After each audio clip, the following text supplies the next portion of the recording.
네, 먼저 윤동순 전문가와 함께 부동산 투자에 대해 알아보는 머니스토리 시간입니다. 오늘은 부동산 실전 투자와 관련된 내용 준비해 주셨다고 하니까요. 지금 만나보시죠. 네, 반갑습니다. 시청자 여러분. 오늘 부동산 실전 투자를 강의하게 된 윤동순입니다. 전 시간에 계속 이어서요. 과연 실전 투자의 어떤 방법론인지에 대해서 좀 여러 가지 살펴보겠는데요. 자세하게 보시면은 우리가 보통 일반 부동산 투자 같은 경우에는 경매, NPL, 급매물 등 일반적으로 투자하시는 방법들이 있습니다. 근데 경매, NPL도 상당히 어렵죠. 다만 이 방법론들은요, 기본 가격보다 저렴하게 살 수 있는 그러한 방법론입니다. 그런데 경매나 NPL 같은 경우 학원이나 또는 학교에 가서 굉장히 또 책을 또 사서 이렇게 읽으셔갖고 기본적인 그런 특수할 수 있는 능력들, 물건을 볼 수 있는 그러한 능력들을 좀 길러야지만이 투자할 수 있는 방법인데요. 여기는 기본적으로 기본 가격 대비 저렴하게 사서 수익을 낼 수 있는 그러한 방법론이다라고 말씀드릴 수가 있는데요. 이 곱하기 투자로는요, 여러 가지 방법이 있습니다. 이렇게 싸게 산 물건을 기존 가격보다 더 높게 받을 수 있는 그러한 가격을 제시할 수 있는 방법론인데요. 그 중에서 오늘은 정책 변화에 따른 투자론에 대해서 말씀드리겠습니다. 보통 우리가 경매로 굉장히 저렴하게 땅이나 부동산을 매입했습니다. 그런데 정책 변화로 인해서 인근 지역에 시청이 들어오거나 아니면 역사가 들어왔을 때 대박나는 경우가 있습니다. 이런 것들이 보통 정책 변화에 따른 투자론의 범주에 들어가는데요. 특히나 이러한 경우는 기존 가치를 깨고 새로운 가격을 제시할 수 있는 그러한 방법론이다 보니까 매우 고수익을 낼 수 있는 방법론이다라고 말씀드릴 수가 있습니다. 자세하게 살펴보면요, 예입니다. 예인데요. 요번에 제9차 무역투자진흥회의가 2월 17일 날 있었습니다. 이때 아무래도 경제 활성화 방안에 대해서 굉장히 여러 가지 나왔는데요. 이 아무래도 정책 변화가 몇 가지가 있었습니다. 큰 정책 변화가 있었는데요. 특히 목표는요, 6조 2조 원의 투자 효과 및 일자리 창출을 위해서 추진 전략으로 투자와 일자리 기회가 많은 새로운 분야 육성에 집중하겠다라는 것이 아무래도 이때 회의 결과였다라고 말씀드릴 수가 있는데요. 4대 분야 123개의 과제가 있었습니다. 특히 분야 중에서 부동산과 관련된 분야 중에서 현장 대기 프로젝트 총 6개가 있었습니다. 이 현장 대기 프로젝트를 좀 자세하게 살펴보면요. 기업 R&D 직접 단지 조성해갖고 양재 우면 지역에 굉장히 포커스가 맞춰졌었고요. K컬처밸리 조성 지원 사업과 자동차 서비스 복합 단지 조성 지원, 이 부분은 아무래도 고향 일대에 대한 투자처라는 부분들이 있었습니다. 그래서 이 지역에 굉장히 부동산 관련 문의가 끊이지 않았었는데요. 또한 의왕 산업단지 조성 지원 사업이 있었고요. 태안 기업도시 타이어 주행, 그 다음에 수상 태양광 발전 사업 지원 등 이렇게 총 6개 현장 대기 프로젝트가 2월 17일 날 발표가 됐었습니다. 좀 더 자세하게 살펴보면요. 사실 곱하기 투자와 이렇게 정책 변화에 따른 부분들을 위치할 수 있었던 부분들은 바로 여러 가지 수익률을 나타낼 수 있는 방법들이 있습니다. 자세하게 좀 살펴보자면요. 현장 대기 프로젝트. 아무래도 이건 총 6개에 따른 현장 대기 프로젝트를 하다 보니까 이 지역이 있습니다. 바로 현장 대기 프로젝트 지역의 부동산 가격이 어떻게 변화할 것이냐에 대해서 미래 가치를 제시해줬다라는 부분들이 있습니다. 그래서 현장 대기 프로젝트가 일어날 지역에 부동산 지가 상승이 변화가 올 것이다라고 기대를 하고요. 그 기대 심리에 맞게끔 경매나 NPL로 투자를 해서 기대 심리 가격을 추가해서 그만큼 부동산 가격을 맞출 수 있는 부분이다라고 말씀을 드릴 수가 있고요. 또한 새로운 서비스 시장 개척에 대한 부분들이 있습니다. 새로운 서비스 시장 개척. 언뜻 보면 부동산과 전혀 상관이 없는데요. 굉장히 큰 차이가 있습니다. 보통 우리가 새로운 서비스 시장이라 해서 그때 발표한 걸 좀 보면요.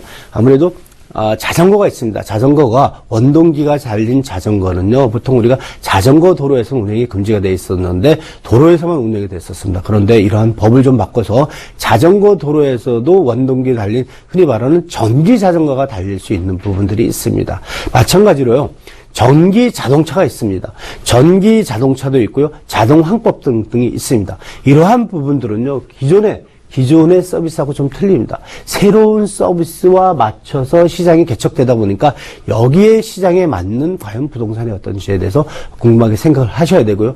더불어서 여러분들이 잘 아는 우버택시 같은 경우도 있고요. 여기에 더불어서 지금 굉장히 제주적인 굉장히 많이 있죠. 아무래도 민간인이 본인의 주택을 갖고서 아무래도 민박을 이용하는 부분들이 있습니다. 과거에는 개인들이 민박을 운영하려고 해서는 법과 굉장히 다툼들이 많았었죠. 그래서 법에서 규제하는 부분이 있다 보니까 일반인들이 그러니까 홈스테이 같은 경우 하기 굉장히 힘들었었습니다. 그러나 1년 365일 중에서 120일 정도는 민박이 허용할 수 있는 새로운 서비스 시장을 지금 규제 완화를 하는 그러한 추세입니다. 그러다 보니까 시골에 나홀로 주택들 혹은 농가 주택들 아무래도 개선하거나 혹은 또 보통 세컨 주택을 갖고 있는 분들이 많은데요. 1가구 2주택자의 한 가구를 운용을 해서 임대 수익을 낼 수 있는 부분들조차도 이런 새로운 서비스 시장의 개척에 맞는 부동산 투자다라고 말씀드릴 수가 있고요.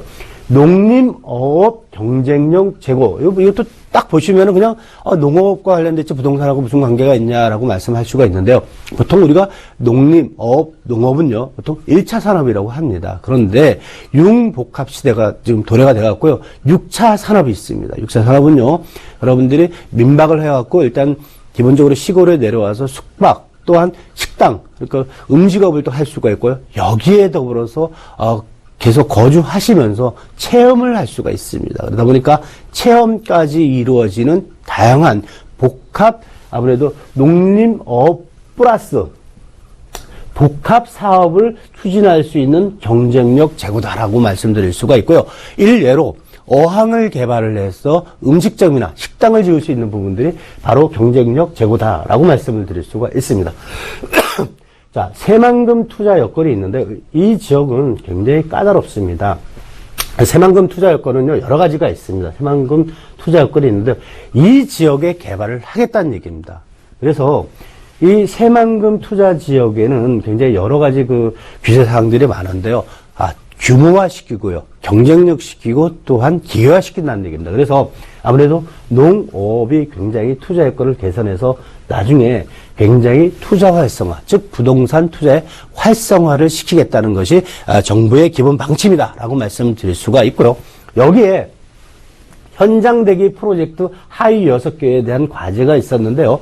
수도권 5곳, 그래서 서울, 우면, 양재, 경기 고양 2곳, 의왕, 비수도권 1곳, 태안 지역인데요. R&D 집적 단지 및 K컬처 밸리 자동차 서비스 복합 단지가 있습니다. 그래서 수도권 규제의 빗장을 푼다는 대규모의 규제 완화적인 성격을 갖고 있는 지역이 바로 이 현장 대기 프로젝트 6곳이라고 얘기를 할 수가 있고요. 이 지역에는 굉장히 향후 부동산이 전망이 상당히 좋은 지역이다라고 말씀드릴 수가 있습니다. 6곳을 좀 자세하게 살펴보면요. 기업 R&D 집적 단지 조성 사업지 해갖고 양재 우면 지역입니다.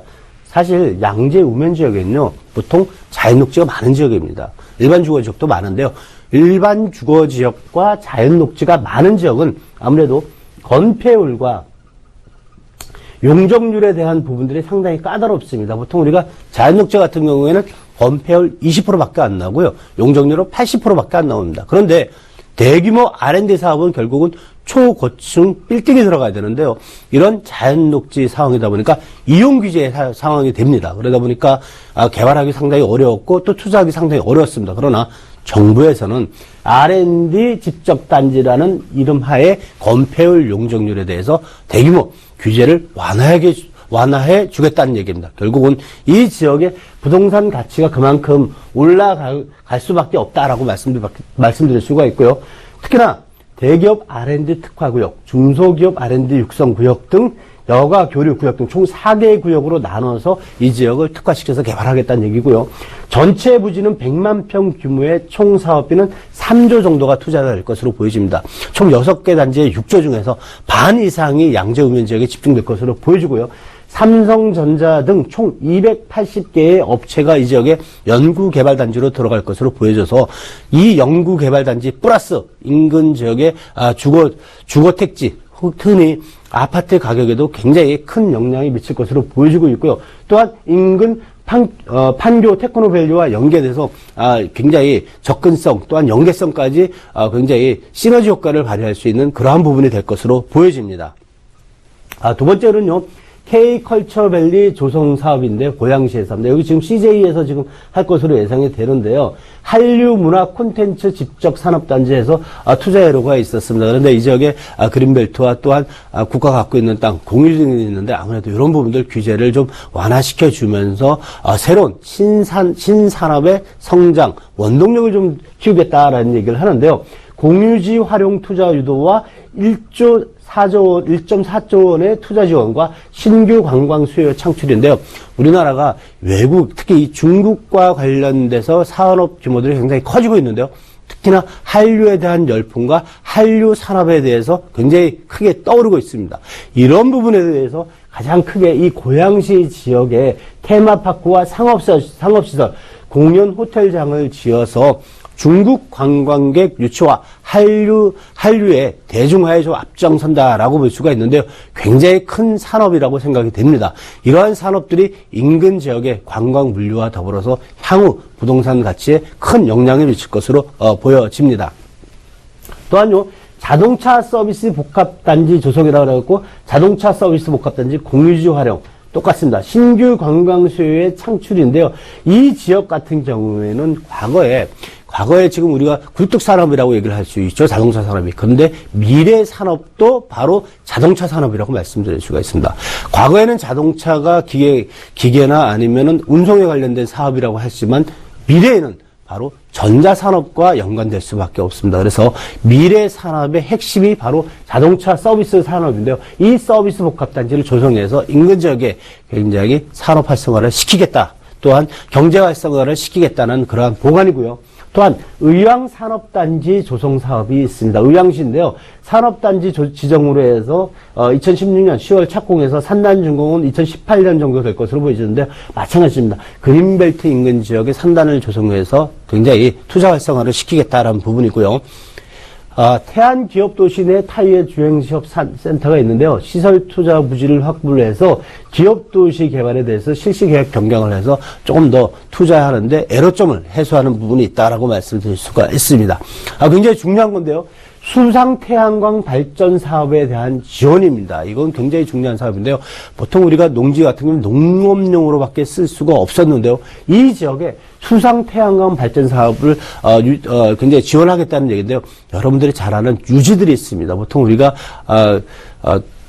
논에다가 물을 대기 위해서는 굉장히 큰 호수가 있는데 여기도 바로 농업지라고 말씀드릴 수가 있는데 이외에다가 바로 수상 태양광 발전 사업을 해서 지원을 하겠다는 얘기입니다. 그래서 노는 토지에 대해서 유효하는 부분에 대해서 개발을 지원하겠다는 얘기인데요. 발전소 건설도 그 안에 추진을 하겠다는 내용도 있고요. 농지법 허용에 대한 근거 규정을 마련을 해서 약 1,400억 규모의 신규 투자를 창출하겠다라는 부분들이 있습니다. 그러한 부분들이 있는데요. 사실 이런 부분들은 어떻게 보면은 곱하기 투자에 대한 방법론입니다. 그래서 정부의 정책 변화에 따른 투자 방안인데요. 또 향후 2020년 큰 이슈가 있죠. 장기 미집행 도시계획 시설에 대한 부분들 실효됩니다. 그래서 기반 시설에 대해서 본인이 갖고 있는 부동산에 대해서 굉장히 규제가 심했었는데 이 규제가 완화됨으로 인해서 장기 미집행 도시계획 시설 부지를 갖고 있는 분들은 향후 2020년 7월 1일 이후에 최초 실효가 됩니다. 그래서 도로시장, 철도 등 기반시설 토지를 갖고 있는 분들은 향후 미래가치 뛰어나고요. 이러한 부분들은 경매 MPL로 물건을 취득해서 2020년 이후에 미래가치까지 점쳐볼 수 있는 그런 방법이 있습니다. 그래서 오늘은 장기 미집행 도시계획시설 투자와요. 그 다음에 정부의 정책 변화에 따른 투자 방법에 대해서 말씀드렸고요. 이러한 부분들은 아무래도 새로운 가격 제시와 곱하기 투자의 한 방법이라고 말씀드릴 수가 있고요. 다음 시간에는 아무래도 기초적인 방법론과 더불어서 곱하기 투자에 대해서 전체적으로 한번 통합적으로 말씀드릴 수 있는 그러한 시간을 갖도록 하겠습니다.